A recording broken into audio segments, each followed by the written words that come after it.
during the bottom of the 8th inning on Thursday, head coach Paul Mainieri walked over to Brandon Stone, who was in the midst of a very good outing. Through 8 innings, he had just thrown 80 pitches.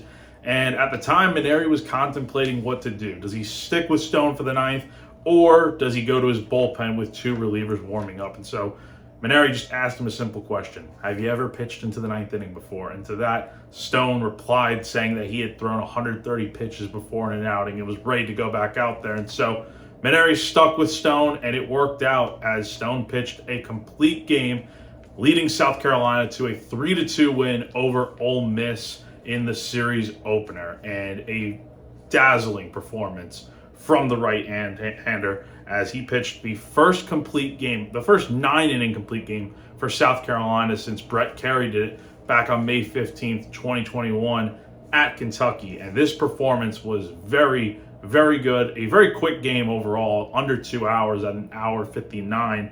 And Stone went the distance, gave up 6 hits, 2 runs, both of which came on solo home runs, but no harm, no foul, because he was fantastic the rest of the way. 4 strikeouts, no walks, and he was letting his defense do the work as South Carolina turned 3 double plays in this game, and those, most of them came in the later innings and really helped Stone with his pitch count being so low. He only threw 86 pitches tonight, so it was basically like a Greg Maddux effort type of game out there, and he was just on one tonight. Absolute nails on the mound and let out a lot of emotion and looked the part of what South Carolina's been needing from its starting pitching all season long. Now, because he pitched so well, the offense didn't have to do a ton of work tonight, but they did enough to get the job done. And that was the key early in this game, going up against Ole Miss starter Hunter Elliott, who has been very good this year. South Carolina came out early, attacked, and took an early 1-0 lead in the first inning. And then when Ole Miss tied the game at 1,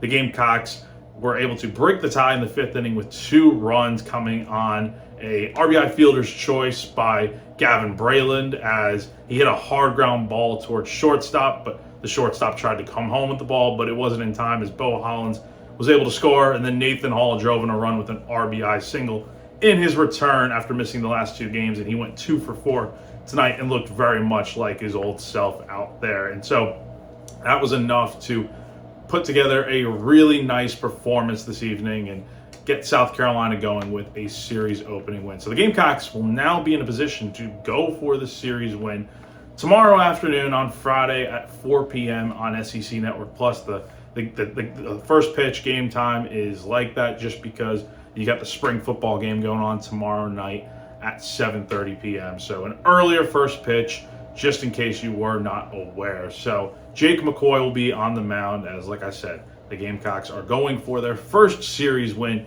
of SEC play. So once again, South Carolina picks up a 3-2 win over number 11 Ole Miss here on Thursday night behind a great performance from Brandon Stone and just enough from the offense to get the win. So that's going to do it for now. I will be at football tomorrow, and then I got Easter going on Saturday, celebrating a little early with my family. So won't be here at the ballpark, but we'll have you covered all weekend long on GamecockCentral.com. So be sure to stay locked in for all of that. For GamecockCentral.com, I'm Jack Veltri.